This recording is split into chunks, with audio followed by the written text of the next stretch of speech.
ਵਾਹਿਗੁਰੂ ਜੀ ਕਾ ਖਾਲਸਾ ਵਾਹਿਗੁਰੂ ਜੀ ਕੀ ਫਤਿਹ। ਮੈਂ ਤੁਹਾਡੀ ਹੋਸਟ ਨੀਲਮ ਕੌਰ ਤੇ ਮੈਂ ਟੀਵੀ 84 ਦੇ ਸਾਰੇ ਦਰਸ਼ਕਾਂ ਤੇ ਸਰੋਤਿਆਂ ਦਾ ਦਿਲੀ ਸਵਾਗਤ ਕਰਦੀ ਹਾਂ ਪ੍ਰੋਗਰਾਮ ਸੱਚੋ ਸੱਚ ਵਿੱਚ, ਜੋ ਇਸ ਪ੍ਰੋਗਰਾਮ ਨੂੰ ਦੇਸ਼ਾਂ ਵਿਦੇਸ਼ਾਂ ਵਿੱਚ ਬੈਠ ਕੇ ਦੇਖਦੇ ਸੁਣ ਰਹੇ ਨੇ। ਰੋਜ਼ਾਨਾ ਦੀ ਤਰ੍ਹਾਂ ਤੁਹਾਡੇ ਤੇ ਸਾਡੇ ਹਰਮਨ ਪਿਆਰੇ ਡਾਕਟਰ ਅਮਰਜੀਤ ਸਿੰਘ ਮੇਰੇ ਨਾਲ ਬੈਠੇ ਹੋਏ ਨੇ। ਆਓ ਨਾ ਮਿਲ ਕੇ ਪ੍ਰੋਗਰਾਮ ਦੀ ਸ਼ੁਰੂਆਤ ਕਰਦੇ ਹਾਂ। ਜੀ ਡਾਕਟਰ ਸਾਹਿਬ, ਵਾਹਿਗੁਰੂ ਜੀ ਕਾ ਖਾਲਸਾ ਵਾਹਿਗੁਰੂ ਜੀ ਕੀ ਫਤਿਹ ਤੇ ਤੁਹਾਡਾ ਬਹੁਤ-ਬਹੁਤ ਸਵਾਗਤ ਹੈ ਪ੍ਰੋਗਰਾਮ ਸੱਚੋ ਸੱਚ ਵਿੱਚ। ਸ਼ੁਕਰੀਆ ਜੀ ਡਾਕਟਰ ਸਾਹਿਬ, ਅੱਜ 18 ਫਰਵਰੀ 2016 6 ਫੱਗਣ ਨਾਨਕਸ਼ਾਹੀ ਸੰਮਤ 547 ਦਾ ਦਿਨ ਹੈ ਤੇ ਡਾਕਟਰ ਸਾਹਿਬ, ਪ੍ਰੋਗਰਾਮ ਦੇ ਸ਼ੁਰੂ ਵਿੱਚ ਅੱਜ ਤੁਸੀਂ ਕਿਹੜੀਆਂ ਵਿਚਾਰ ਚਰਚਾਵਾਂ ਸਾਡੇ ਦਰਸ਼ਕਾਂ ਨਾਲ ਸਾਂਝੀਆਂ ਕਰਨ ਜਾ ਰਹੇ ਹੋ? ਦੇਖੋ, ਵੈਸੇ ਤਾਂ ਸਾਡੇ ਬਹੁਤ ਸਾਰੇ ਵੀਰ ਜਦੋਂ ਕਦੇ ਜਥੇਦਾਰ ਅਕਾਲ ਤਖਤ ਦੀ ਗੱਲ ਕਰਨਗੇ ਦੂਸਰਿਆਂ ਨੂੰ ਇੰਟਰੋਡਿਊਸ ਕਰਨ ਲਈ, ਖਾਸ ਤੌਰ ਤੇ ਪੱਛਮੀ ਜਗਤ ਜਾਂ ਅਮਰੀਕਨਾਂ ਨੂੰ, ਤੇ ਕਹਿਣਗੇ ਜੀ ਇਹ ਸਾਡਾ ਪੋਪ ਹੈ ਜੀ। ਹਾਲਾਂਕਿ ਨਾ ਸਿੱਖੀ 'ਚ ਕੋਈ ਆਰਡੇਨਡ ਪ੍ਰੀਸਟਲੀ ਕਲਾਸ ਹੈ ਔਰ ਨਾ ਹੀ ਕੋਈ ਉਸ ਕਿਸਮ ਦੀ ਡਿਵਾਈਨਨੈਸ ਜੁੜੀ ਹੋਈ ਹੈ ਜਿਹੜੀ ਕਿ ਪੋਪ ਨਾਲ ਜੁੜੀ ਹੋਈ ਹੈ। ਇਹ ਇੱਕ ਵੱਖਰਾ ਵਿਸ਼ਾ ਹੈ ਕਿਉਂਕਿ ਸਿੱਖੀ ਦੇ ਵਿੱਚ ਭਾਈ ਦਾ ਸਿਧਾਂਤ ਹੈ, ਭਾਈ ਦਾ ਕਨਸੈਪਟ ਹੈ ਔਰ ਇਸ ਕਿਸਮ ਦੀ ਕੋਈ ਕਿਸੇ ਕੋਲ ਐਕਸਟਰਾ ਪਾਵਰ ਨਹੀਂ ਹੈ। ਪਾਵਰ ਗੁਰੂ ਪੰਥ ਦੇ ਕੋਲ ਹੈ ਜੀ ਔਰ ਗੁਰੂ ਪੰਥ ਅਕਾਲ ਤਖਤ ਦੇ ਥੱਲੇ ਜੁੜ ਕੇ ਛਤਰ ਛਾਇਆ ਥੱਲੇ ਉਸ ਦੀ ਮੋਹਰ ਦੇ ਥੱਲੇ ਜਿਹੜੇ ਫੈਸਲੇ ਲੈਂਦਾ ਹੈ, ਜਿਸ ਨੂੰ ਅਸੀਂ ਹੁਕਮਨਾਮਾ ਜਾਂ ਗੁਰਮਤਾ ਕਹਿੰਦੇ ਹਾਂ।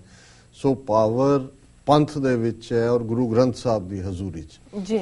ਲੇਕਿਨ ਕਈ ਵਾਰ ਜਦੋਂ ਹੁਣ ਇੱਕ ਪੋਪ ਦੀ ਜਿਹੜੀ ਇੰਸਟੀਟਿਊਸ਼ਨ ਹੈ ਲਗਭਗ ਉਨੀ ਕੁ ਪੁਰਾਣੀ ਹੈ ਜਿੰਨੀ ਕਿ ਈਸਾਈਅਤ ਹੈ, ਔਰ ਜਦੋਂ ਅਸੀਂ ਇਹਨਾਂ ਦਾ ਦੇਖਦੇ ਹਾਂ ਲੈਵਲ ਪੋਪਸ ਦਾ, ਜਦੋਂ ਅੰਤਰਰਾਸ਼ਟਰੀ ਰਾਜਨੀਤੀ ਤੇ ਗੱਲ ਕਰਦੇ ਨੇ, ਜਦੋਂ ਇਹ ਹਰ ਇਸ਼ੂ ਨੂੰ ਸਮਝਦੇ ਨੇ, ਉਸ ਤੇ ਕਮੈਂਟ ਕਰਦੇ ਨੇ, ਵਰਲਡ ਮੀਡੀਆ 'ਚ ਵੀ ਖਬਰ ਬਣਦੀ ਹੈ, ਦੁਨੀਆ ਸੁਣਨਾ ਚਾਹੁੰਦੀ ਹੈ ਕਿ ਪੋਪ ਦਾ ਇਹਦੇ ਤੇ ਕੀ ਸਟੈਂਡ ਹੈ। ਪ੍ਰੈਜ਼ੀਡੈਂਟ ਅਮਰੀਕਾ ਦਾ ਹੋਏ, ਕੈਨੇਡਾ ਦਾ ਹੋਏ, ਦੂਸਰੇ ਹੋਣ, ਖੁਦ ਰਿਸੀਵ ਕਰਨ ਏਅਰਪੋਰਟ ਤੇ ਜਾਂਦੇ ਨੇ ਔਰ ਪੋਪ ਸਿਰਫ ਲੰਬਾ ਚੋਲਾ ਪਾ ਕੇ ਜਾਂ ਆਪਣੇ ਆਪ ਨੂੰ ਪੂਰਾ ਉਹ ਪੋਪ ਲੀਲਾ ਦੇ ਥੱਲੇ ਹੀ, ਜਿਸ ਤਰੀਕੇ ਨਾਲ ਜਦੋਂ ਆਪਣੇ ਸ਼ਰਧਾਲੂਆਂ ਨੂੰ ਮਿਲਦੇ ਨੇ ਉਹ, ਤੇ ਫਿਰ ਉਹਨਾਂ ਦੀ ਪੂਰੀ ਪੋਪ ਲੀਲਾ ਹੁੰਦੀ ਹੈ। ਉਹ ਆਪਣਾ ਬਿਲਕੁਲ ਜੋ ਉਹਨਾਂ ਦਾ ਧਾਰਮਿਕ ਕੈਥੋਲਿਕ ਵਿਸ਼ਵਾਸ ਹੈ ਉਹਨਾਂ ਦੇ ਮੁਤਾਬਕ ਪੋਪ ਟੱਚ ਕਰਦਾ ਹੈ, ਉਹਨਾਂ ਨੂੰ ਕਿਸ ਕਰਦਾ ਹੈ, ਜੋ ਵੀ ਉਹਨਾਂ ਦੀ ਰਵਾਇਤ ਹੈ ਉਹ ਉਹਨਾਂ ਨੇ 2000 ਸਾਲ ਤੋਂ ਜਿਹੜੀ ਹੈ ਉਹ ਉਹਦੇ 'ਚ ਉਵੇਂ ਦਾ ਹੀ ਰੱਖਿਆ ਹੈ।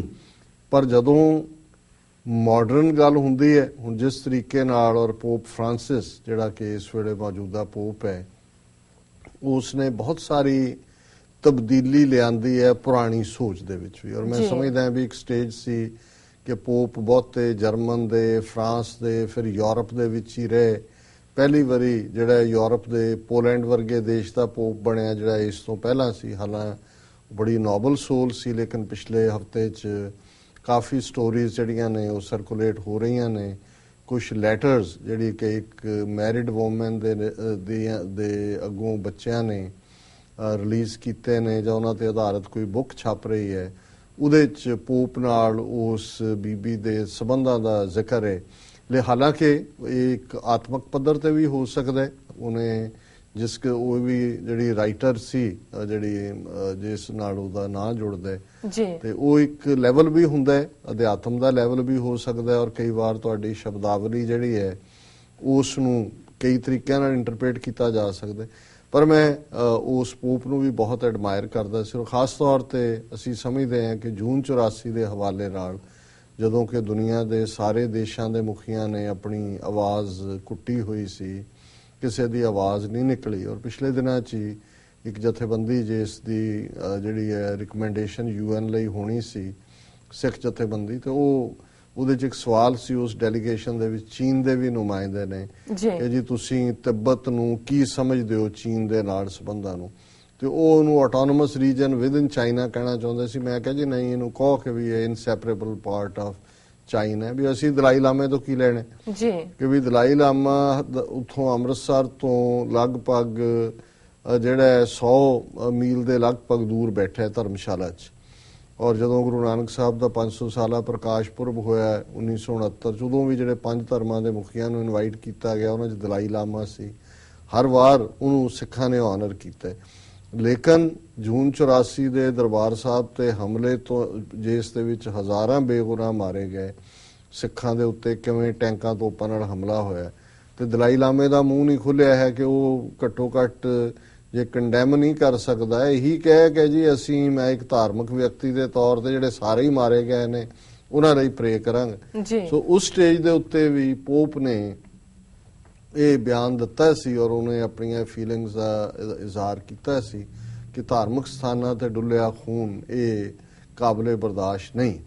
ਸੋ ਉਸ ਤੋਂ ਬਾਅਦ ਜਿਹੜਾ ਹੁਣ ਪੋਪ ਫਰਾਂਸਿਸ ਜਿਹਨੇ ਉਹ ਪੋਪ ਪੌਲ ਸੀ ਔਰ ਸੈਕੰਡ ਪੋਪ ਪੌਲ ਸੈਕੰਡ, ਇਹ ਜਿਹੜਾ ਪੋਪ ਫਰਾਂਸਿਸ ਬ੍ਰਾਜ਼ੀਲ ਦਾ ਹੈ, ਇਹਨੇ ਜਦੋਂ ਵੀ ਕਿਤੇ ਦੂਸਰੇ ਧਰਮਾਂ ਦੇ ਬਾਰੇ ਵੀ ਗੱਲ ਹੁੰਦੀ ਹੈ ਇਹ ਮੱਚ ਮੋਰ ਓਪਨ ਹੈ ਜੀ। ਔਰ ਇਹਨੇ ਪਿਛਲੇ ਦਿਨਾਂ 'ਚ ਈਵਨ ਇਹਨਾਂ ਦਾ ਇੱਕ ਚਰਚ ਜਿਹਨੂੰ ਗ੍ਰੀਕ ਆਰਥੋਡਾਕਸ ਚਰਚ ਕਹਿੰਦੇ ਨੇ, ਬਹੁਤ ਸਾਰੇ ਰਸ਼ੀਆ ਦੇ ਲੋਕ, ਕਿਉਂਕਿ ਸਾਨੂੰ ਬਹੁਤ ਵਾਰੀ ਲੱਗਦਾ ਈਸਾਈ ਦਾ ਮਤਲਬ ਈਸਾਈ ਹੈ, ਅਸੀਂ ਆਪਣੀ ਵੰਡ ਦੀ ਗੱਲ ਕਰਦੇ, ਇਹਨਾਂ ਦੀਆਂ 1200 ਤੋਂ ਜ਼ਿਆਦਾ ਡਿਨੋਮੀਨੇਸ਼ਨਸ ਨੇ ਔਰ ਕਈ ਤਾਂ ਵੱਡੀਆਂ ਡਿਵੀਜ਼ਨਸ ਨੇ। ਜਿਵੇਂ ਇੰਗਲੈਂਡ ਦੇ ਵਿੱਚ ਜਿਹੜਾ ਚਰਚ ਆਫ ਇੰਗਲੈਂਡ ਹੈ, ਉਸ ਜਿਹੜੀ ਰਾਣੀ ਜਾਂ ਰਾਜਾ ਜਿਹੜਾ ਵੀ ਬਣਦਾ ਉਹ ਚਰਚ ਦਾ ਵੀ ਮੁਖੀ ਹੁੰਦਾ, ਉਹ ਬਿਲਕੁਲ ਵੱਖਰੀ ਬ੍ਰਾਂਚ ਹੈ ਜੀ। ਔਰ ਇਹ ਜਿਹੜਾ ਗ੍ਰੀਕ ਆਰਥੋਡਾਕਸ ਚਰਚ ਹੈ, ਰਸ਼ੀਅਨ ਜਿਹੜੇ ਜ਼ਿਆਦਾ ਉਹਦੇ ਚ ਨੇ, ਯੂਕਰੇਨ ਚ ਵੀ ਨੇ, ਇਹ ਲਗਭਗ 1000 ਸਾਲ ਪਹਿਲਾਂ ਇਹਨਾਂ ਦੇ ਜਿਹੜੇ ਪਹਿਲੇ ਪੋਪ ਸੀ ਉਹਨਾਂ ਦਾ ਇਸ ਰੋਮਨ ਜਿਹੜਾ ਇਹਨਾਂ ਦੀ ਗੱਦੀ ਹੈ ਕੈਥੋਲਿਕ ਪੋਪ, ਉਹਨਾਂ ਦੇ ਨਾਲ ਜਿਹੜੇ ਕੁਝ ਮਤਭੇਦ ਹੋਏ ਧਾਰਮਿਕ ਮੁੱਦਿਆਂ ਤੇ ਔਰ ਉਹ ਸੈਪਰੇਟ ਹੋ ਗਏ ਔਰ 1000 ਸਾਲ ਚ ਇਹਨਾਂ ਦਾ ਕਦੇ ਵੀ ਆਪਸ ਦੇ ਵਿੱਚ ਕੋਈ ਰਾਬਤਾ ਨਹੀਂ ਰਿਹਾ। ਹਾਲਾਂਕਿ ਜਿਹੜੇ ਪਹਿਲੇ ਪੋਪ ਸੀ ਉਸਨੇ ਜੌਨ ਪੌਲ, ਉਹਨੇ ਥੋੜਾ ਬਹੁਤ ਨੇੜੇ ਲਿਆਉਣ ਦੀ ਕੋਸ਼ਿਸ਼ ਕੀਤੀ, ਉਹ ਜਾਣਾ ਚਾਹੁੰਦਾ ਸੀ ਰਸ਼ੀਆ, ਲੇਕਿਨ ਉਹ ਉਹਦੇ ਲਈ ਰਿਸੈਪਟਿਵ ਨਹੀਂ ਸੀ ਜੀ। ਸੋ ਇਸ ਪੋਪ ਨੇ ਫਰਾਂਸਿਸ ਨੇ, ਜਿੱਥੇ ਅੱਜ ਤੋਂ ਕੁਝ ਦਿਨ ਪਹਿਲਾਂ ਹੀ 4-5 ਦਿਨ ਪਹਿਲਾਂ ਇਹ ਵੀ ਬੜੀ ਵੱਡੀ ਖਬਰ ਸੀ ਕਿ 1000 ਸਾਲ ਬਾਅਦ ਦੋ ਪੋਪ, ਇੱਕ ਗ੍ਰੀਕ ਆਰਥੋਡਾਕਸ ਔਰ ਇੱਕ ਰੋਮਨ ਕੈਥੋਲਿਕ, ਇਹ ਆਪਸ ਦੇ ਵਿੱਚ ਮਿਲੇ, ਗਲ ਲੱਗੇ ਔਰ ਉਹਨਾਂ ਨੇ ਕਿਹਾ ਕਿ ਭਾਈ ਈਸਾਈਆਂ ਨੂੰ ਖਤਰਾ ਹੈ, ਅਫਰੀਕਾ ਹੋਏ, ਮਿਡਲ ਈਸਟ ਹੋਏ, ਇੱਥੇ ਹੋਏ, ਉੱਥੇ ਹੋਏ, ਸਾਡੀ ਪਰਸੀਕਿਊਸ਼ਨ ਹੋ ਰਹੀ ਹੈ। ਪਰ ਮੈਂ ਸਮਝਦਾ ਵੀ ਇਹ ਬਹੁਤ ਵੱਡੀ ਗੱਲ ਹੈ ਕਿ ਇਸ ਲੈਵਲ ਤੇ, ਪਰ ਜਿਸ ਗੱਲ ਲਈ ਮੈਂ, ਔਰ ਇਹ ਖਬਰ ਵੀ ਸੀ ਉਦੋਂ ਮੈਨੂੰ ਸਾਡੇ ਕੁਝ ਵੈਲ ਵਿਸ਼ਰਸ ਨੇ ਭੇਜੀ ਵੀ, ਪਰ ਮੈਨੂੰ ਲੱਗਦਾ ਸੀ ਵੀ ਮੈਂ ਉਹਨੂੰ ਸਿੱਖਾਂ ਨਾਲ ਕਿਵੇਂ ਰਿਲੇਟ ਕਰ ਸਕਦਾ। ਪਰ ਅੱਜ ਜਦੋਂ ਪੋਪ ਨੇ ਜਿਹੜਾ ਕਿ ਹੁਣ ਮੈਕਸੀਕੋ ਦੀ ਵਿਜ਼ਿਟ ਤੇ ਆਇਆ ਹੋਇਆ, ਕਿਉਂਕਿ ਇਸ ਵੇਲੇ ਈਸਾਈਆਂ ਦੀ ਬਹੁਤ ਗਿਣਤੀ ਯੂਰਪ ਦੇ ਵਿੱਚ ਘਟ ਰਹੀ ਹੈ ਜੀ ਔਰ ਇਹਨਾਂ ਦਾ ਪਸਾਰ ਜਿਹੜਾ ਦੱਖਣੀ ਅਮਰੀਕਾ ਔਰ ਮੈਕਸੀਕੋ ਹੈ, ਇਹ ਮੈਕਸਿਮਮ ਮੈਜੋਰਿਟੀ ਕੈਥੋਲਿਕ ਜਿਹੜੇ ਨੇ ਉਹ ਇਹਨਾਂ ਮੁਲਕਾਂ 'ਚ ਰਹਿੰਦੇ ਨੇ ਔਰ ਮੈਕਸੀਕੋ ਕੈਥੋਲਿਕਸ ਨੇ, ਇਸੇ ਤਰ੍ਹਾਂ ਕਿਊਬਾ 'ਚ ਨੇ, ਬ੍ਰਾਜ਼ੀਲ, ਸਾਊਥ ਅਮਰੀਕਾ ਦੇ ਬਹੁਤ ਸਾਰੇ ਦੇਸ਼ਾਂ 'ਚ ਬਹੁਤ ਗਿਣਤੀ, ਲਤੀਨੋ ਜਿਹੜਾ Latin America, south America, even ਸ਼ਾਇਦ ਕੈਰੀਬੀਅਨ ਵੀ, ਉਸ ਦੇ ਵਿੱਚ ਇਹ ਜਿਹੜੇ ਰੋਮਨ ਕੈਥੋਲਿਕ ਨੇ ਉਹ ਕਾਫੀ ਨੇ। ਔਰ ਹੁਣ ਅਮਰੀਕਾ ਦੇ ਵਿੱਚ ਇਹ ਡਿਬੇਟ ਜਿਸ ਤਰੀਕੇ ਦੇ ਨਾਲ ਇੱਕ ਡਰਟੀ ਡਿਬੇਟ ਬਣਾ ਦਿੱਤੀ ਹੈ ਡੋਨਲਡ ਟਰੰਪ ਨੇ, ਉਹ ਇਮੀਗ੍ਰੇਸ਼ਨ ਦਾ ਮੁੱਦਾ ਹੋਏ, ਮੈਕਸੀਕੋ ਦੇ ਹਵਾਲੇ ਨਾਲ ਉਹਨੇ ਕਿਹਾ ਜੀ ਉੱਥੋਂ ਜਿਹੜੇ ਨੇ ਉਹ ਰੇਪਿਸਟ ਔਰ ਕ੍ਰਿਮੀਨਲ ਜਿਹੜੇ ਨੇ ਇੱਥੇ ਭੇਜੇ ਜਾਂਦੇ ਨੇ, ਇੱਕ ਕੰਧ ਬਣਾਈ ਜਾਣੀ ਚਾਹੀਦੀ ਹੈ ਜੀ ਮੈਕਸੀਕੋ ਔਰ ਅਮਰੀਕਾ ਦੇ ਵਿਚਾਲੇ, ਤਾਂ ਕਿ ਇਹ ਰੇਪਿਸਟ ਔਰ ਕ੍ਰਿਮੀਨਲ ਨਾ ਆ ਸਕਣ। ਸੋ ਇਸੇ ਤਰ੍ਹਾਂ ਉਸ ਦਾ ਹੋਰਨਾਂ ਬਾਰੇ, ਮੁਸਲਮਾਨਾਂ ਬਾਰੇ ਵੀ ਉਹਨੇ ਕਿਹਾ ਕਿ ਜੀ ਇੱਥੇ ਉਹਨਾਂ ਦੇ ਆਉਣ ਤੇ ਪਾਬੰਦੀ ਹੋਣੀ ਚਾਹੀਦੀ ਹੈ, ਇਸ ਕਿਸਮ ਦਾ ਲੈ ਰਿਹਾ। ਪਰ ਕਿਸੇ ਦਾ ਵੀ ਇਹ ਮੈਂ ਸਮਝਦਾ ਵੀ ਇੰਨਾ ਕੁ ਨਹੀਂ ਹੌਸਲਾ ਹੋਇਆ ਕੋਈ ਧਾਰਮਿਕ ਦੁਨੀਆ ਜਾਂ ਦੂਜੇ 'ਚ ਵੀ ਕਿ ਵੀ ਡੋਨਲਡ ਟਰੰਪ ਨੂੰ ਇਸ ਗੱਲ ਦੇ ਉੱਤੇ ਕੋਈ ਚੈਲੰਜ ਕਰੇ ਕਿ ਤੂੰ ਇਹ ਕੀ ਕਰ ਰਿਹਾ। ਸੋ ਮੈਂ ਸਮਝਦਾ ਵੀ ਅੱਜ ਜਿਹੜੀ ਪੋਪ ਦੀ ਸਟੇਟਮੈਂਟ ਹੁਣੇ ਜਦੋਂ ਅਸੀਂ ਇਸ ਪ੍ਰੋਗਰਾਮ ਲਈ ਆਏ, ਉਸ ਤੋਂ ਪਹਿਲਾਂ BBC ਤੇ ਲੱਗੀ ਹੋਈ ਹੈ ਫਰੰਟ ਪੇਜ ਦੇ ਉੱਤੇ, ਉਹਦੇ 'ਚ ਉਹਨਾਂ ਨੇ ਜਿਹੜਾ ਇਹ ਸਵਾਲ ਡੋਨਲਡ ਟਰੰਪ ਨੂੰ ਉਹਨਾਂ ਨੇ ਕਿਹਾ ਵੀ ਮੈਨੂੰ ਸ਼ੱਕ ਹੈ ਵੀ ਇਹ ਈਸਾਈ ਹੈ, ਉਹਨਾਂ ਨੇ ਕਿਹਾ ਵੀ ਇਹ ਈਸਾਈ ਇਦਾਂ ਦਾ ਨਹੀਂ ਹੋ ਸਕਦਾ। ਔਰ ਫਿਰ ਪੋਪ ਨੇ ਕਿਹਾ ਕਿ ਇਹ ਜਿਹੜਾ ਅਮਰੀਕਾ ਮੈਕਸੀਕੋ ਬਾਰਡਰ ਦੇ ਉੱਤੇ ਕੰਧ ਬਣਾਉਣ ਦੀ ਗੱਲ ਕਰਦਾ ਹੈ, ਉਹਨਾਂ ਨੇ ਕਿਹਾ ਵੀ ਇੱਕ ਐਸਾ ਸ਼ਖਸ ਜਿਹੜਾ ਹਮੇਸ਼ਾ ਦੀਵਾਰ ਬਣਾਉਣ ਦੀ ਗੱਲ ਕਰੇ ਨਾ ਕਿ ਪੁਲ ਬਣਾਉਣ ਦੀ, ਜਿਹੜਾ ਲੋਕਾਂ ਨੂੰ ਵੰਡਣ ਦੀ ਗੱਲ ਕਰੇ ਨਾ ਕਿ ਜੋੜਨ ਦੀ, ਐਸਾ ਸ਼ਖਸ ਈਸਾਈ ਹੋ ਹੀ ਨਹੀਂ ਸਕਦਾ ਜੀ। ਸੋ ਇਹ ਹੁਣ ਬਹੁਤ ਵੱਡੀ ਗੱਲ ਹੈ ਔਰ ਅਮਰੀਕਾ ਦੇ ਵਿੱਚ ਬਹੁਤ ਵੱਡੀ ਪੋਪੂਲੇਸ਼ਨ ਜਿਹੜੀ ਹੈ ਉਹ ਕੈਥੋਲਿਕਸ ਦੀ ਹੈ ਔਰ ਇਸ ਦਾ ਮਤਲਬ ਹੈ, ਔਰ ਮੋਸਟਲੀ ਹਾਲਾਂਕਿ ਕੈਥੋਲਿਕ ਕੁਝ ਜਿਹੜੇ ਆਇਰਿਸ਼ ਓਰੀਜਨ ਦੇ ਨੇ ਜਾਂ ਇਟਾਲੀਅਨ ਨੇ ਜਾਂ ਦੂਸਰੇ ਵੀ ਲਤੀਨੋ ਅਮਰੀਕਨ ਨੇ, ਉਹ ਪਹਿਲਾਂ ਵੀ ਉਹਨਾਂ ਦਾ ਵੱਡਾ ਹਿੱਸਾ ਡੈਮੋਕ੍ਰੈਟ ਹੁੰਦਾ ਹੈ, ਬਟ ਇੱਕ ਹਿੱਸਾ ਹਮੇਸ਼ਾ ਉਹਨਾਂ ਦਾ ਰਿਪਬਲਿਕਨ ਹੁੰਦਾ। ਤੇ ਹੁਣ ਜੇ ਪੋਪ ਨੇ ਕਹਿ ਦਿੱਤਾ ਵੀ ਇਹ ਈਸਾਈ ਨਹੀਂ ਹੈ, ਉਹਨੇ ਕਿਹਾ ਜੀ ਇਹ ਈਸਾਈ ਕਿਵੇਂ ਹੋ ਸਕਦਾ ਹੈ ਜਿਹੜਾ ਲੋਕਾਂ ਨੂੰ ਵੰਡਣ ਦੀ ਗੱਲ ਕਰਦਾ ਹੈ, ਜਿਹੜਾ ਪੁਲ ਬਣਾਉਣ ਦੀ ਥਾਂ ਜਿਹੜਾ ਕੰਧ ਬਣਾਉਣ ਦੀ ਗੱਲ ਕਰਦਾ ਹੈ। ਉਹਨਾਂ ਨੇ ਕਿਹਾ ਕਿ ਵੀ ਇਹ ਜਿਹੜਾ ਨਾਲ ਹੀ ਇਹ ਟਰੰਪ ਨੇ ਇਹ ਵੀ ਕਿਹਾ ਵੀ 1 ਕਰੋੜ 10 ਲੱਖ ਜਿਹੜੇ ਮੈਕਸੀਕਨ ਨੇ 11 ਮਿਲੀਅਨ ਦੇ ਕਰੀਬ, ਉਹਨਾਂ ਨੂੰ ਅਸੀਂ ਵਾਪਸ ਭੇਜਾਂਗੇ ਮੈਕਸੀਕੋ ਜੀ। ਔਰ ਇਸ ਤੋਂ ਬਾਅਦ ਉਹਨੇ ਕਿਹਾ, ਜਿਹੜਾ ਡੋਨਲਡ ਟਰੰਪ ਨੇ ਵੀ ਬਿਲਕੁਲ ਜ਼ਹਿਰੀਲਾ ਬਿਆਨ ਅੱਗੋਂ ਦਿੱਤਾ ਹੈ।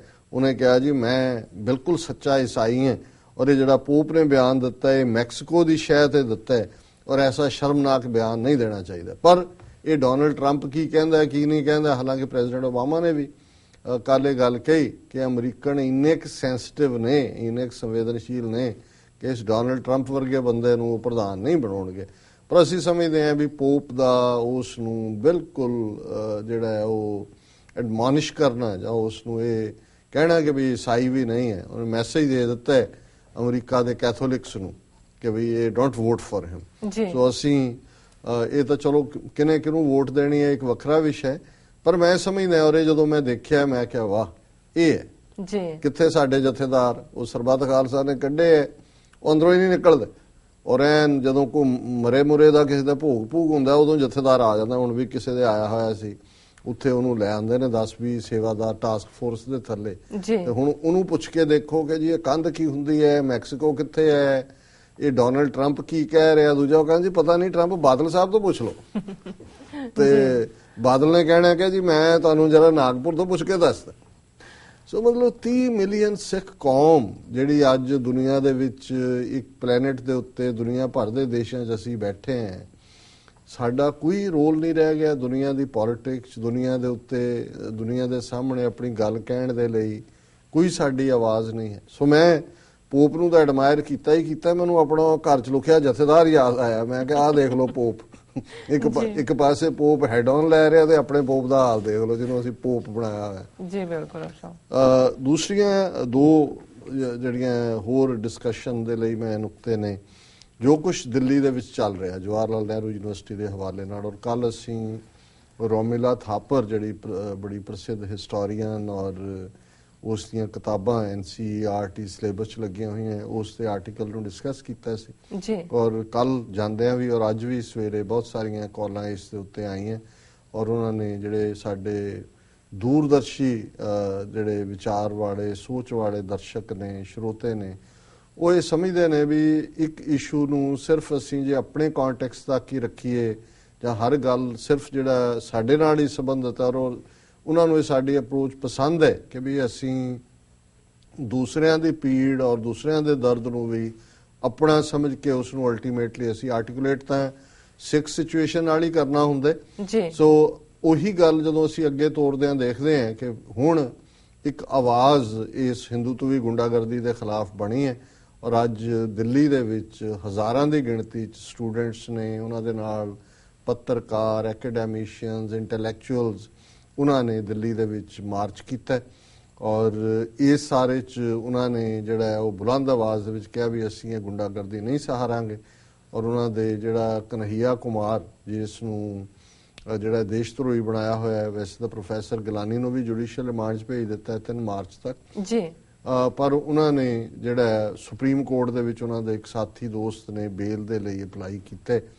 ਔਰ ਇੱਕ ਪਾਸੇ ਇਹ ਚੱਲ ਰਿਹਾ, ਪਰ ਜੇ ਅਸੀਂ ਸਮਝੀਏ ਕਿ ਜੀ ਹਿੰਦੂਤਵੀ ਜਿਹੜੀਆਂ ਜਥੇਬੰਦੀਆਂ ਨੇ ਜਾਂ ਜਿਹੜਾ ਇਹ RSS ਕਰਨ ਵਾਲਾ ਹੈ ਉਸ ਨੂੰ ਕੋਈ ਇਸ ਦੇ ਨਾਲ ਫਰਕ ਪਿਆ ਨਾ, ਉਹ ਆਪਣੇ ਕਦਮ ਉਸੇ ਤਰ੍ਹਾਂ ਹੀ ਅੱਗੇ ਵਧਾ ਰਹੇ ਨੇ। ਔਰ ਅੱਜ ਜਦੋਂ ਇੱਕ ਅਸੀਂ ਖਬਰ ਦੇਖ ਰਹੇ ਹਾਂ ਕਿ ਵੀ ਟ੍ਰਾਈ ਕਲਰ ਮਸਟ ਇਨ ਆਲ ਸੈਂਟਰਲ ਯੂਨੀਵਰਸਿਟੀਜ਼, ਹੁਣ ਸਮ੍ਰਿਤੀ ਇਰਾਨੀ ਜਿਹੜੀ ਕਿ ਇਸ ਵੇਲੇ ਇਹਨਾਂ ਦਾ ਫਰੰਟ ਹੈ ਸੈਂਟਰਲ ਮਿਨਿਸਟਰੀ 'ਚ RSS ਦਾ, ਭਾਰਤ ਦੇ ਵਿੱਚ ਕੁੱਲ ਜਿਹੜੀਆਂ ਨੇ 46 ਉਹ ਯੂਨੀਵਰਸਿਟੀਜ਼ ਨੇ ਜਿਹੜੀਆਂ ਸੈਂਟਰ ਗਵਰਨਮੈਂਟ ਦੇ ਅੰਡਰ ਨੇ, ਔਰ ਉਹਨਾਂ ਦੇ ਯੂਨੀਵਰਸਿਟੀਆਂ ਦੇ ਵਾਈਸ ਚਾਂਸਲਰਸ ਨਾਲ ਸਮ੍ਰਿਤੀ ਇਰਾਨੀ ਨੇ ਬੀਤੇ ਕੱਲ ਮੀਟਿੰਗ ਕੀਤੀ, ਔਰ ਉਹਦੇ 'ਚ ਉਹਨਾਂ ਨੇ ਫੈਸਲਾ ਲਿਆ ਕਿ ਹਰ ਯੂਨੀਵਰਸਿਟੀ ਦੇ ਵਿੱਚ 207 ਫੁੱਟ ਉੱਚਾ ਇੱਕ ਪੋਲ ਲਾਇਆ ਜਾਏਗਾ ਜਿਸ ਦੇ ਉੱਤੇ ਤਿਰੰਗਾ ਝੰਡਾ ਚਲਾਇਆ ਜਾਏਗਾ। ਹੁਣ ਉਹਨਾਂ ਨੇ, ਔਰ ਪਹਿਲੀ ਯੂਨੀਵਰਸਿਟੀ ਜਿਹਦੇ ਤੇ ਤਿਰੰਗਾ ਝੰਡਾ ਚਲਾਇਆ ਜਾਏਗਾ ਉਹ ਜਵਾਹਰ ਲਾਲ ਨਹਿਰੂ ਯੂਨੀਵਰਸਿਟੀ ਦਿੱਲੀ ਹੈ ਜੀ। ਹੁਣ ਉਹਨਾਂ ਨੇ ਮੈਸੇਜ ਦਿੱਤਾ ਹੈ ਕਿ ਵੀ ਅਸੀਂ ਇਹ ਜਿਹੜੀ ਡਾਈਸੈਂਟ ਦੀ ਆਵਾਜ਼ ਸੀ ਉਹ ਕੁਚਲ ਦਿੱਤੀ ਹੈ, ਇਹਨਾਂ ਦੀ ਮਾਰ ਕੁਟਾਈ, ਯੂਨੀਵਰਸਿਟੀ ਦੇਸ਼ ਧਰੋਹੀ ਬਣਾ ਕੇ ਅਦਾਲਤਾਂ 'ਚ ਵਕੀਲਾਂ ਤੋਂ ਕਟਵਾਇਆ ਮਾਰਿਆ, ਔਰ ਹੁਣ ਅਸੀਂ ਆਪਣਾ ਜਿਹੜਾ ਉਹ ਝੰਡਾ ਹਰ ਯੂਨੀਵਰਸਿਟੀ ਦੇ ਵਿੱਚ ਗੱਡਾਂਗੇ। ਔਰ ਇਸ ਦੇ ਲਈ ਪਹਿਲੀ ਯੂਨੀਵਰਸਿਟੀ ਹੈ ਜਿੱਥੇ ਕਿ ਇਹ ਤਿਰੰਗਾ ਲਹਿਰਾਇਆ ਜਾਏਗਾ।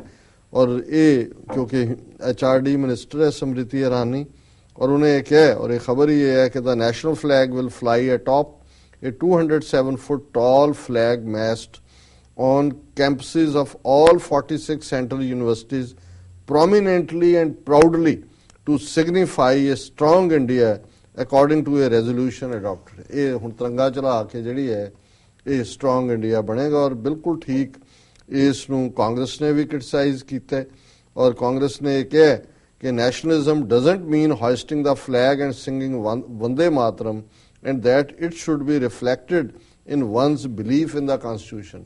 ਉਹਨਾਂ ਨੇ ਕਿਹਾ ਜੀ ਦੇਸ਼ ਕਪੜਾ ਤਾਂ ਨਹੀਂ ਹੁੰਦਾ ਝੰਡੇ ਦਾ, ਦੇਸ਼ ਹੁੰਦਾ ਸੰਵਿਧਾਨ ਨਾਲ ਜੀ, ਤੇ ਜਿਸ ਦੇਸ਼ ਦੇ ਸੰਵਿਧਾਨ ਦੀਆਂ ਤੁਸੀਂ ਧੱਜੀਆਂ ਉਡਾ ਰਹੇ ਹੋ, ਉਸ ਸੰਵਿਧਾਨ ਦੇ ਥੱਲੇ ਵਿਚਾਰਾਂ ਦੀ ਆਜ਼ਾਦੀ ਹੈ, ਉਸ ਸੰਵਿਧਾਨ ਦੇ ਥੱਲੇ ਤੁਹਾਨੂੰ ਆਪਣਾ ਅਕੀਦਾ, ਤੁਸੀਂ ਖੁਰਾਕ ਕੀ ਖਾਣੀ ਹੈ ਉਸ ਦੀ ਆਜ਼ਾਦੀ ਹੈ। ਕੋਈ ਸੰਵਿਧਾਨ ਦੇ ਵਿੱਚ ਕੋਈ ਗਾਂ ਨੂੰ ਕੋਈ ਮਾਤਾ ਤਾਂ ਨਹੀਂ ਬਣਾਇਆ ਹੋਇਆ ਜੀ, ਤੇ ਨਾ ਹੀ ਕੋਈ ਉਸ ਦੇ ਵਿੱਚ ਜਿਹੜੀ ਹੈ ਈਵਨ ਸੈਡੀਸ਼ਨ, ਅਸੀਂ ਕੱਲ ਵੀ ਗੱਲ ਜ਼ਿਕਰ ਕੀਤਾ ਸੀ ਕਿ ਉਹਦਾ ਡਿਕਸ਼ਨਰੀ ਮਤਲਬ ਹੀ ਇਹ ਹੈ ਵੀ ਜਿਹੜਾ ਡਾਇਰੈਕਟ ਵਾਇਲੈਂਸ ਕਰੇ ਜਾਂ ਜਿਹੜਾ ਵਾਇਲੈਂਸ ਦੇ ਐਕਟ ਨੂੰ ਉਕਸਾਉਂਦਾ ਹੈ ਉਹ ਦੇਸ਼ ਧਰੋਹ ਹੈ।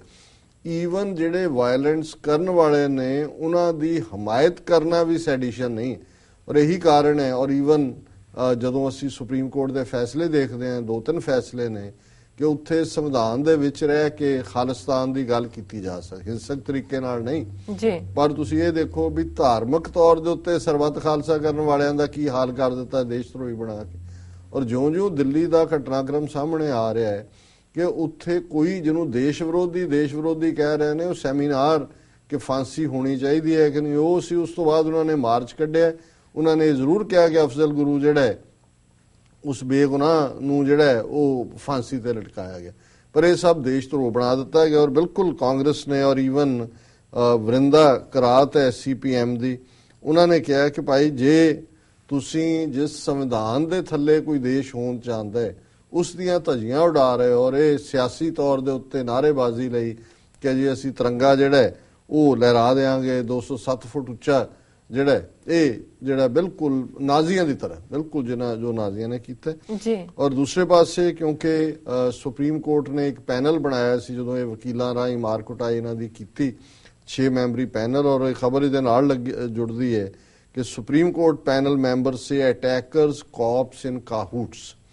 ਕਿ ਉਹ 6 ਮੈਂਬਰੀ ਪੈਨਲ ਨੇ ਕਿਹਾ ਕਿ ਵੀ ਜਿਹੜੇ ਦਿੱਲੀ ਪੁਲਿਸ ਦੇ ਸਿਪਾਹੀ ਸੀ ਔਰ ਹਮਲਾ ਕਰਨ ਵਾਲੇ ਸੀ, ਇਹ ਜਨਸੰਘੀ ਗੁੰਡੇ ਵਕੀਲ ਔਰ ਅਖਿਲ ਭਾਰਤੀ ਵਿਦਿਆਰਥੀ ਪਰਿਸ਼ਦ ਕਾਹੂਟ ਹੈ ਵੀ ਇਹਨਾਂ ਦੇ ਹੱਥ ਰਲੇ ਹੋਏ ਸੀ।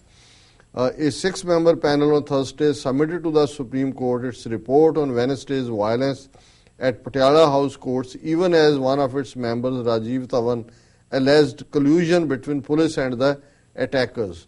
So ਇਹ ਉਹਨਾਂ ਨੇ ਕਿਹਾ ਕਿ ਵੀ ਇਹ ਅਜੇ ਰਿਪੋਰਟ ਬਾਅਦ ਚ ਆਏਗੀ ਸਾਹਮਣੇ, ਲੇਕਿਨ ਆਲਰੇਡੀ ਇੱਕ ਮੈਂਬਰ ਨੇ ਮੀਡੀਆ ਨੂੰ ਇਹ ਕਿਹਾ ਕਿ ਇਹ ਇਹਨਾਂ ਦੀ ਮਿਲੀ ਭੁਗਤ ਸੀ, ਔਰ ਅਦਰਵਾਈਜ਼ ਇਹ ਕਿ ਦੂਸਰੇ ਦਿਨ ਇੱਕ ਦਿਨ ਤਾਂ ਕੋਈ ਚੀਜ਼ ਅਚਾਨਕ ਹੋ ਗਈ, ਪੁਲਿਸ ਦਾ ਕੰਟਰੋਲ ਨਹੀਂ ਸੀ ਜਾਂ ਪੁਲਿਸ ਥੋੜੀ ਸੀ, ਅਟੈਕਰ ਜ਼ਿਆਦਾ ਸੀ, ਪਰ 2 ਦਿਨ ਕੁਟਾਣਾ ਪੱਤਰਕਾਰਾਂ ਨੂੰ ਔਰ ਸਟੂਡੈਂਟਸ ਨੂੰ ਔਰ ਜਿਹੜੇ ਸਿੰਪੈਥਾਈਜ਼ਰ ਨੇ, ਇਹ ਬੜੀ ਇੱਕ ਪਲੈਨਡ ਸੀ। ਔਰ ਸੁਪਰੀਮ ਕੋਰਟ ਦੇ ਪੈਨਲ ਨੇ ਵੀ ਇਸ ਨੂੰ ਜਿਹੜਾ ਹੈ ਇਨ ਕਾਹੂਟਸ ਕੇ ਇੱਕ ਪਾਸੇ ਦਸ਼ਾ ਕੀ ਹੋ ਰਹੀ ਹੈ ਆਮ ਪੜ੍ਹਿਆਂ ਲਿਖਿਆਂ ਦੀ ਜਾਂ ਆਜ਼ਾਦੀ ਦੀ ਐਕਸਪ੍ਰੈਸ਼ਨ ਕਿਵੇਂ ਕੁਚਲੀ ਜਾ ਰਹੀ ਹੈ, ਔਰ ਇਹ ਜਿਹੜੀ ਕਲਾਸ ਅੱਜ ਪਾਵਰ 'ਚ ਹੈ BJP, ਜਿਹੜੀ ਦੁਕਾਨਦਾਰਾਂ ਦੀ ਜਮਾਤ ਕਦੇ ਕਹੀ ਜਾਂਦੀ ਸੀ ਬਾਣੀਆਂ ਦੀ ਜਮਾਤ, ਕਿਉਂਕਿ ਮਨੀ ਲੈਂਡਰ ਸੂਦਖੋਰ ਕਿਸਮ ਦੇ ਲੋਕ, ਔਰ ਹਮੇਸ਼ਾ ਹੀ ਕਿਸਾਨਾਂ ਦੇ ਦੁਸ਼ਮਣ।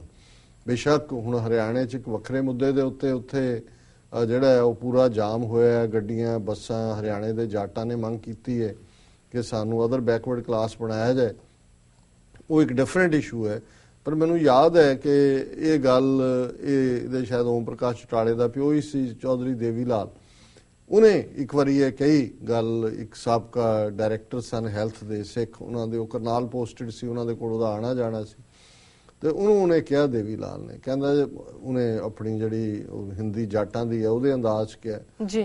ਉਹਨੇ ਕਿਹਾ ਜੀ ਦੇਖੋ ਮਤਲਬ ਸਾਡੀ ਵੀ ਐਸੀ ਮੱਤ ਮਾਰੀ ਹੋਈ ਹੈ, ਅਸੀਂ ਸਰ ਛੋਟੂ ਰਾਮ ਜਦੋਂ ਯੂਨੀਅਨਿਸਟ ਮਿਨਿਸਟਰੀ ਸੀ ਸਰ ਸਿਕੰਦਰ ਹਯਾਤ ਖਾਨ ਟਿਵਾਣਾ ਦੀ ਤੇ ਵਜ਼ੀਰ ਸੀ, ਉਹਦੇ 'ਚ ਇੱਕ ਪਾਰਟੀ ਸੀ 47 ਤੋਂ ਪਹਿਲਾਂ ਪੰਜਾਬ 'ਚ, ਅਕਾਲੀ ਵੀ ਉਹਦਾ ਹਿੱਸਾ ਸੀ ਜੀ। ਔਰ ਛੋਟੂ ਰਾਮ ਨੇ ਇਹ ਪਾਸ ਕਰਵਾਇਆ ਸੀ, ਕਾਨੂੰਨ ਬਣਾਇਆ ਸੀ ਕਿ ਜਿਹੜਾ ਕਾਸ਼ਤਕਾਰ ਹੈ ਉਸ ਦੀ ਜ਼ਮੀਨ ਨੂੰ ਕੋਈ ਗੈਰ ਕਾਸ਼ਤਕਾਰ ਨਹੀਂ ਲੈ ਸਕਦਾ। ਕਾਸ਼ਤਕਾਰ ਜਿਹੜਾ ਵਾਹੁੰਦਾ ਹੈ ਉਹਦੀ ਜ਼ਮੀਨ ਨੂੰ ਕੋਈ ਵਾਹੀਕਾਰ ਤਾਂ ਖਰੀਦ ਸਕਦਾ ਹੈ, ਲੇਕਿਨ ਜਿਹੜਾ ਵਾਹੀ ਨਹੀਂ ਕਰਦਾ ਉਹਦੀ ਜ਼ਮੀਨ ਖਰੀਦ ਨਹੀਂ ਸਕਦਾ ਜਾਂ ਲੈ ਨਹੀਂ। ਉਹਦਾ ਕਾਰਨ ਸੀ ਵੀ ਕਿਵੇਂ ਜਿਹੜੇ ਬਾਣੀਏ ਨੇ ਜਾਂ ਸੂਦਖੋਰ ਲੋਕ ਸਨ, ਉਹਨਾਂ ਦੇ ਵਿੱਚ ਕੁਝ ਸਿੱਖ ਵੀ ਸਨ, ਮੁਸਲਮਾਨ ਵੀ ਸਨ, ਇਹ ਨਹੀਂ ਵੀ ਬਾਣੀਏ ਦਾ ਮਤਲਬ ਕੋਈ ਹਿੰਦੂ ਹੈ, ਲੇਕਿਨ ਮੈਜੋਰਿਟੀ ਬਾਣੀਏ ਹਿੰਦੂ ਹੁੰਦੇ ਨੇ। ਸੋ ਉਹ ਕੀ ਕਰਦੇ ਸੀ ਕਿ ਵੀ ਉਹਨਾਂ ਨੇ ਜੇ ਕਿਸੇ ਨੇ ਹੁਣ ਕਿਸਾਨੀ ਵਿਚਾਰੀ ਹਮੇਸ਼ਾ ਹੀ ਕੋਈ ਰੱਬ ਨੇ ਪਤਾ ਨਹੀਂ ਉਹ ਇਹ ਵੀ ਕਈ ਉਹ ਲੋਕ ਗੀਤ ਨੇ ਕਿ ਵੀ ਜੱਟਾ ਤੇਰੀ ਜੂਨ ਬੁਰੀ, ਇਹ ਫਾਰਮਰ ਦੇ ਨਾਲ ਜੁੜਿਆ ਹੋਇਆ ਸ਼ਬਦ ਹੈ, ਕੋਈ ਜ਼ਾਤ ਪਾਤੀ ਗੱਲ ਨਹੀਂ ਹੈ। ਹੁਣ ਜ਼ਾਹਰ ਹੈ ਕਿ ਉਹ ਵਿਚਾਰੇ ਕਿਸੇ ਨੇ ਬੱਚੀ ਦਾ ਵਿਆਹ ਕਰਨਾ, ਕੋਈ ਹੋਰ ਮੁਸੀਬਤ ਆਈ, ਕਦੇ ਮੀਂਹ ਨਹੀਂ ਪਏ, ਫਸਲ ਨਹੀਂ ਹੋਈ, ਤੇ ਉਹ ਸ਼ਾਹੂਕਾਰਾਂ ਤੋਂ ਲੈਂਦੇ ਸੀ ਵਿਆਜੀ ਪੈਸੇ, ਤੇ ਉਹਨਾਂ ਨੇ ਵਿਚਾਰੇ ਪੜ੍ਹੇ ਲਿਖੇ ਹੁੰਦੇ ਨਹੀਂ ਸੀ, ਉਹ ਲਿਖਾ ਕੇ ਉਹਨਾਂ ਦਾ ਅੰਗੂਠਾ ਲਵਾ ਲੈਣਾ, ਤੇ ਜੇ 100 ਲਿਆ ਤਾਂ ਉਹਦੇ ਨਾਲ ਇੱਕ 0 ਹੋਰ ਲਾ ਦੇਣੀ ਜੀ। ਤੇ ਵਿਆਜ ਜਿਹੜਾ ਹੈ ਉਹ ਚੱਕਰਵਰਤੀ ਪੁਸ਼ਤ ਦਰ ਪੁਸ਼ਤ ਇੰਨਾ ਕੁ ਬਣਾਉਂਦੇ ਆ ਕਿ ਉਹ ਅਲਟੀਮੇਟਲੀ ਜਿਹੜਾ ਦਿੰਦੇ ਵੀ ਸੀ ਕਰਜ਼ੋ ਤੇ ਜ਼ਮੀਨ ਲਿਖਾ ਲੈਂਦੇ ਸੀ ਕਿ ਬਈ ਇਹ ਹੈ। ਔਰ ਜਦੋਂ ਕੁਝ ਸਾਲ ਬੀਤ ਜਾਂਦੇ ਸੀ, ਇੱਕ ਪੀੜ੍ਹੀ ਨਾਲ ਦੂਜੀ, ਉਹਨਾਂ ਕਹਿਣਾ ਜੀ ਇੰਨਾ ਕਰਜ਼ਾ ਹੋ ਗਿਆ ਕਿ ਉਹ ਦੇ ਸਕਦੇ ਨਹੀਂ ਸੀ, ਤੇ ਉਹ ਜਿਹੜੇ ਨੇ ਬਾਣੀਏ ਉਹ ਉਹਨਾਂ ਦੀ ਜ਼ਮੀਨ ਹੜਪ ਕਰ ਜਾਂਦੇ ਸੀ। ਸੋ ਸਰ ਛੋਟੂ ਰਾਮ ਨੇ ਇਹ ਲਾਅ ਬਣਾਇਆ ਕਿ ਜਿਹੜਾ ਜ਼ਮੀਨ ਵਾਹੁੰਦਾ ਨਹੀਂ ਹੈ ਉਹ ਖਰੀਦ ਨਹੀਂ ਸਕਦਾ। ਸੋ ਇਸ ਤਰ੍ਹਾਂ ਜੱਟਾਂ ਦੀ ਜਾਂ ਕਾਸ਼ਤਕਾਰਾਂ ਦੀ ਜ਼ਮੀਨ ਬਚ ਗਈ। ਔਰ ਉਹ ਬਜ਼ੁਰਗ ਦੱਸਦੇ ਹੁੰਦੇ ਸੀ ਸਾਡੇ ਕਿ ਵੀ ਉਹਨਾਂ ਜ਼ਮਾਨਿਆਂ 'ਚ ਇੰਨਾ ਰੌਲਾ ਬਾਣੀਆਂ ਨੇ ਪਾਇਆ, ਹੜਤਾਲਾਂ ਇਹ ਉਹ, ਕਿ ਛੋਟੂ ਰਾਮ ਤੇਰਾ ਕੱਖ ਨਾ ਰਹੇ, ਤੇਰੇ ਬੱਚੇ ਨਾ ਰਹਿਣ, ਤੇਰਾ ਫਲਾਣਾ ਨਾ ਹੋਏ, ਵੀ ਅਸਮਾਨ ਜਿਹੜਾ ਉਹ ਸਿਰ ਤੇ ਚੁੱਕ ਲਿਆ ਸੀ। ਹੁਣ ਉਹੀ ਪਾਰਟ ਉਸ ਜ਼ਮਾਨੇ 'ਚ ਚਲੋ ਬਚ ਗਏ, ਜ਼ਮੀਨਾਂ ਬਚ ਗਈਆਂ। ਹੌਲੀ ਹੌਲੀ ਹੌਲੀ ਅੱਜ ਦੇ ਨਵੇਂ ਬਾਣੀਏ ਪੰਜਾਬ ਤਾਂ ਅਜੇ ਵੀ 40% ਦੇ ਕਰੀਬ ਜਿਹੜੇ ਫਾਰਮਰ ਨੇ ਉਹ ਬਾਣੀਆਂ ਤੋਂ ਹੀ ਕਰਜ਼ਾ ਰਹਿੰਦੇ ਨੇ, ਔਰ ਇੰਨਾ ਕੁ ਉਹਨਾਂ ਦਾ ਵਿਆਜ ਬਣਦਾ ਜਾਂਦਾ ਹੈ, ਉਹ ਅੱਗੋਂ 0 ਲਾਉਂਦੇ ਜਾਂਦੇ ਨੇ। ਪਰ ਹੁਣ ਦੂਜੇ ਬਾਣੀਏ ਬੈਂਕ ਆ ਗਏ ਜੀ, ਬੈਂਕਾਂ 'ਚ ਤੁਸੀਂ ਕੋਈ ਈਵਨ ਐਗਰੀਕਲਚਰ ਦਾ ਹੀ ਕੋਈ ਟਰੈਕਟਰ ਲੈਣਾ, ਕੋਈ ਕੁਛ ਲੈਣਾ, ਉਹ ਤੁਹਾਡੀ ਲੈਂਡ ਡੀਡ ਰਖਾ ਰਹਿੰਦੇ ਨੇ, ਉਹ ਤੁਹਾਡੇ ਤੋਂ ਦਿੱਤਾ ਨਹੀਂ ਜਾਂਦਾ, ਔਰ ਮੁੜ ਕੇ ਜਿਹੜਾ ਉਸ ਦੇ ਉੱਤੇ ਇੰਟਰਸਟ ਪੈ ਰਿਹਾ, ਔਰ ਇੰਟਰਸਟ ਦਾ ਨਤੀਜਾ ਇਹ ਹੁੰਦਾ ਕਿ ਅਲਟੀਮੇਟਲੀ ਜ਼ਮੀਨ ਦੇ ਉੱਤੇ ਉਹ ਕੁਰਕੀ ਦੇ ਆਰਡਰ ਆ ਜਾਂਦੇ ਨੇ, ਨੋਟਿਸ ਲਾ ਜਾਂਦੇ ਨੇ, ਲੱਭਦੇ ਫਿਰਦੇ ਨੇ। ਤੇ ਅੱਜ ਜਿਹੜੇ ਕਿਸਾਨ ਨੇ ਉਹਨਾਂ ਜ਼ਮਾਨਿਆਂ 'ਚ ਵੈਸੇ ਮਾਰੇ ਜਾਂਦੇ ਸੀ, ਅੱਜ ਆਤਮਘਾਤ ਦਾ ਰਸਤਾ ਹੈ ਜੀ। ਕਿਉਂਕਿ ਜਿਸ ਕਿਸਮ ਦੀਆਂ ਨੀਤੀਆਂ ਹੁਣ ਜਦੋਂ ਦੀ ਮੋਦੀ ਸਰਕਾਰ ਆਈ ਹੈ, ਅੰਬਾਨੀ ਤੇ ਦੂਜੇ ਤੀਜੇ ਇਹ ਤਾਂ ਫਲਰਿਸ਼ ਕਰ ਰਹੇ ਨੇ, ਪਰ ਕਿਸਾਨ ਕੱਲਾ ਪੰਜਾਬ 'ਚ ਨਹੀਂ, ਪੰਜਾਬ 'ਚ ਤਾਂ ਪਿਛਲੇ 3 ਮਹੀਨਿਆਂ ਦੇ ਵਿੱਚ 150 ਤੋਂ ਜ਼ਿਆਦਾ ਸੁਸਾਈਡ ਸਿੱਖ ਕਿਸਾਨਾਂ ਨੇ ਕੀਤੇ ਨੇ। ਲੇਕਿਨ ਮਹਾਰਾਸ਼ਟਰ ਦੇ ਵਿੱਚ ਵਸਟ ਹਾਲਤ, ਮਹਾਰਾਸ਼ਟਰ ਦਾ ਇੱਕ ਰੀਜਨ ਹੈ ਵਿਦਰਭਾ ਜੀ, ਉਹਦੇ 'ਚ ਬਹੁਤ ਵੱਡੀ ਗਿਣਤੀ 'ਚ ਕਰਨਾਟਕਾ 'ਚ, ਆਂਧਰਾ ਪ੍ਰਦੇਸ਼ 'ਚ, ਤਾਮਿਲਨਾਡੂ 'ਚ, ਕੇਰਲਾ 'ਚ, ਦੱਖਣ ਦੀਆਂ ਸਟੇਟਾਂ 'ਚ ਵੀ, ਔਰ ਇੱਧਰ ਪੰਜਾਬ 'ਚ ਤਾਂ ਹੈ ਹੀ ਹੈ ਕਿ ਵੀ ਤੇਜ਼ੀ ਨਾਲ ਇਹ ਆਤਮਘਾਤ ਦਾ, ਔਰ ਸਰਕਾਰਾਂ ਨੇ ਕੋਈ ਜੀ ਅਸੀਂ ਜਿਹੜਾ ਮਰ ਗਿਆ ਉਹਨੂੰ 5 ਲੱਖ ਦੇ ਦੇਵਾਂਗੇ, ਉਹਨੂੰ 7 ਲੱਖ ਦੇ ਦੇਵਾਂਗੇ। ਪਰ ਇੱਕ ਪਾਸੇ ਤਾਂ ਇਹ ਫਿਕਰ ਹੋਣਾ ਚਾਹੀਦਾ ਹੈ ਵੇਲੇ ਦੇ ਹਾਕਮਾਂ ਨੂੰ, ਮੈਂਬਰ ਪਾਰਲੀਮੈਂਟ ਜਾਂ ਦੂਜੇ ਲੋਕ, ਕਿ ਭਾਈ ਇਹ ਐਗਰੀਕਲਚਰ ਸੈਕਟਰ ਦਾ ਥੱਲਾ ਲੱਗ ਰਿਹਾ ਹੈ, ਕੰਪੀਟੀਸ਼ਨ ਇੰਟਰਨੈਸ਼ਨਲ ਮਾਰਕੀਟ 'ਚ ਬਹੁਤ ਜ਼ਿਆਦਾ ਹੈ ਜੀ, ਔਰ ਸਬਸਿਡੀਜ਼ ਦੇ ਕੇ ਵੀ ਕਿਸਾਨ ਦੇ ਪੱਲੇ ਕੁਝ ਨਹੀਂ ਰਹਿੰਦਾ ਹੈ। ਤੇ ਕਿਵੇਂ ਕਿਸਾਨਾਂ ਨੂੰ ਇਸ ਸੰਕਟ 'ਚੋਂ ਕੱਢਿਆ ਜਾਏ? ਤੁਸੀਂ ਲੱਖਾਂ ਰੁਪਈਆਂ ਦੀਆਂ ਜਿਹੜੀਆਂ ਨੇ ਉਹ ਗੱਡੀਆਂ ਮਿਨਿਸਟਰ ਨਵੀਆਂ ਕਢਾ ਰਹੇ ਨੇ, ਦੂਜੇ ਹੋਰ ਖਰਚੇ ਨੇ, ਖਾਮ ਖਾ ਦੇ ਕਿਤੇ ਤੁਸੀਂ 250 ਫੁੱਟ ਉੱਚਾ ਪੋਲ ਲਾ ਦਿਓ, ਬਾਦਲ ਜਿਹੜਾ ਉਹ ਬੁੱਤ ਲਾਉਣ ਤੇ ਲੱਗਾ ਹੋਇਆ ਹੈ, ਰਣਜੀਤ ਸਿੰਘ ਦਾ ਬੁੱਤ ਇੱਕ ਫਰਾਂਸ 'ਚ ਲੱਗੇਗਾ, ਇੱਕ ਫਲਾਣੀ ਥਾਂ ਲੱਗੇਗਾ, ਕੋਈ ਹੋਰ ਲਾ ਰਿਹਾ। ਹੁਣ ਇਹ ਸਾਰਾ ਜਦੋਂ ਤੁਸੀਂ ਕੁੱਲ ਮਿਲਾ ਕੇ ਦੇਖਦੇ ਹੋ, ਤੇ ਦੂਜਾ ਪਾਸੇ ਕਿ ਵੀ ਜਿਹੜਾ ਤੁਹਾਡਾ ਅੰਨਦਾਤਾ ਹੈ, ਦੋਨੋਂ ਹੀ ਰੁਲ ਰਹੇ ਨੇ। ਔਰ ਜੇ ਲਾਲ ਬਹਾਦਰ ਸ਼ਾਸਤਰੀ ਦਾ ਜਦੋਂ ਗੱਲ ਕਰਨ ਗਏ ਜੋ ਉਹਨੇ ਨਾਰਾ ਦਿੱਤਾ ਹੈ, ਜੈ ਜਵਾਨ ਜੈ ਕਿਸਾਨ ਜੈ ਜੈ ਹਿੰਦੁਸਤਾਨ, ਉਹ ਜਵਾਨ ਦਾ ਹਾਲ ਦੇਖ ਲਓ, ਵਿਚਾਰੇ ਵਨ ਰੈਂਕ ਵਨ ਪੈਨਸ਼ਨ ਦੇ ਥੱਲੇ ਕਰ ਕਰਕੇ ਖੱਪ ਕੇ ਚੁੱਪ ਕਰ ਗਏ। ਉਹਨਾਂ ਦੇ ਵਿੱਚ ਜਨਰਲ ਬ੍ਰਿਗੇਡੀਅਰ ਲੈਵਲ ਦੇ ਲੋਕ ਵੀ ਸੀ। ਲੰਗੜਾ ਜਿਹਾ ਇਹਨਾਂ ਨੇ ਸਮਝੌਤਾ ਕਰਕੇ ਉਹਨਾਂ ਨੂੰ ਤੋੜ ਦਿੱਤਾ। ਤੇ ਜਿਹੜਾ ਕਿਸਾਨ ਜਿਹਨੇ ਫੂਡ ਸੈਲਫ ਸਫੀਸ਼ੀਐਂਟ ਕੀਤਾ ਉਹ ਵੈਸੇ ਆਤਮਘਾਤ ਕਰਕੇ ਮਰ ਰਹੇ ਨੇ। ਲੇਕਿਨ ਉਹੀ ਬਾਣੀਏ ਜਿਨ੍ਹਾਂ ਨੂੰ ਕਦੇ ਛੋਟੂ ਰਾਮ ਚੁੱਭਦਾ ਸੀ ਔਰ ਚੌਧਰੀ ਦੇਵੀ ਲਾਲ ਦੇ ਕਹਿਣ ਮੁਤਾਬਕ ਹੈ ਜੀ ਸਾਡੀ ਮੱਤ ਮਾਰੀ ਹੈ, ਅਸੀਂ ਵੀ ਬਾਣੀਆਂ ਦੇ ਕਹਿਣੇ ਲਾ ਕੇ ਉਹਦੇ ਛੋਟੂ ਰਾਮ ਦੇ ਖਿਲਾਫ ਹੀ ਬੋਲਦੇ ਸੀ। ਹੁਣ ਸਾਨੂੰ ਪਤਾ ਲੱਗਾ ਵੀ ਆ ਅਸੀਂ ਜਿਹੜੀ ਰੋਟੀ ਖਾਂਦੇ ਆ, ਜੇ ਕਿਤੇ ਛੋਟੂ ਰਾਮ ਨੇ ਸਾਡੀਆਂ ਜ਼ਮੀਨਾਂ ਨਾ ਬਚਾਈਆਂ ਹੁੰਦੀਆਂ। ਔਰ ਇਹ ਬਿਲਕੁਲ ਠੀਕ ਹੈ। ਔਰ ਛੋਟੂ ਰਾਮ ਬੇਸ਼ੱਕ ਜਾਟ ਸੀ ਪਰ ਉਹ ਸਿੱਖ ਕਿਸਾਨਾਂ 'ਚ ਵੀ ਪੂਰਾ ਪਪੂਲਰ ਸੀ, ਉਹਨੂੰ ਸਿਰ ਤੇ ਚੁੱਕ ਲੈਂਦੇ ਸੀ। ਔਰ ਮੁਸਲਮਾਨ ਜੱਟਾਂ ਦੇ ਵਿੱਚ ਵੀ ਕਿਸਾਨਾਂ ਦੇ ਵਿੱਚ ਵੀ ਇਕੁਅਲੀ ਪਪੂਲਰ ਸੀ, ਕਿਉਂਕਿ ਉਹ ਸਮਝਦੇ ਸੀ ਵੀ ਇਹ ਸਾਡਾ ਮਸੀਹ ਹੈ ਜਿਹਨੇ ਜਿਹੜੀਆਂ ਮਾੜੀਆਂ ਮੋਟੀਆਂ ਜ਼ਮੀਨਾਂ ਸਾਡੀਆਂ ਬਚਾਤੀਆਂ ਨੇ ਤਾਂ ਇਹ ਬਾਣੀਆਂ ਨੇ ਲੈ ਜਾਣੀਆਂ ਸੀ। ਔਰ ਮੈਂ ਜਦੋਂ ਹੁਣ ਇਨਸੈਂਸਿਟਿਵਿਟੀ ਦੀ ਗੱਲ ਕਰਦਾ, ਅੱਜ ਸਿੱਧੇ ਤੌਰ ਤੇ ਪਾਵਰ ਬਾਣੀਆਂ ਦੇ ਕੋਲ ਆਈ ਹੈ। ਇਹ ਮੋਦੀ ਹੋਣ, ਅੰਬਾਨੀ ਹੋਣ, ਇਹ ਸਾਰੇ ਉਸ ਸੈਕਟਰ ਨੂੰ ਹੀ ਬਿਲੋਂਗ ਕਰਦੇ ਨੇ। ਆਪ ਤਾਂ ਬਾਹਰੋਂ ਬਾਹਰ ਵੱਡੇ ਵੱਡੇ ਘੁਟਾਲੇ ਕਰ ਰਹੇ ਨੇ, ਕਿੱਥੇ ਕੀ ਚੱਲ ਰਿਹਾ। ਔਰ ਬੀਜੇਪੀ ਦਾ ਮਹਾਰਾਸ਼ਟਰ ਦਾ ਇੱਕ ਮੈਂਬਰ ਪਾਰਲੀਮੈਂਟ ਹੈ ਗੋਪਾਲ ਸ਼ੈਟੀ, ਉਹਨੇ ਕੱਲ ਇਹ ਬਿਆਨ ਦਿੱਤਾ ਹੈ। ਉਹਨੇ ਕਿਹਾ, ਔਰ ਇਹ ਜਿਹੜੀ ਹੈ ਏਜੰਸੀ ਖਬਰ ਹੈ ਮੁੰਬਈ ਦੇ ਵਿੱਚ ਉਹਨੇ ਦਿੱਤਾ ਹੈ, ਉਹਨੇ ਕਿਹਾ at a time when Maharashtra is battling an agrarian crisis BJP MP Gopal Shetty has kicked up a controversy by attributing farmer suicides to a fashion and trend to end life. ਉਹਨੇ ਕਿਹਾ ਜੀ ਇਹ, ਉਹਨੇ ਕਿਹਾ ਆਤਮਘਾਤ ਕਿਉਂ, ਕਿਹਾ ਜੀ ਫੈਸ਼ਨ ਬਣ ਗਿਆ।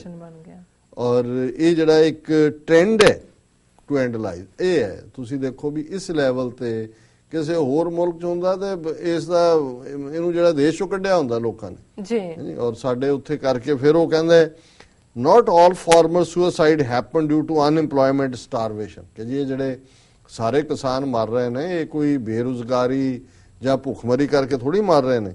ਇਹ ਫੈਸ਼ਨ ਇਜ਼ ਗੋਇੰਗ ਔਨ, ਇਹ ਟ੍ਰੈਂਡ ਇਜ਼ ਔਨ।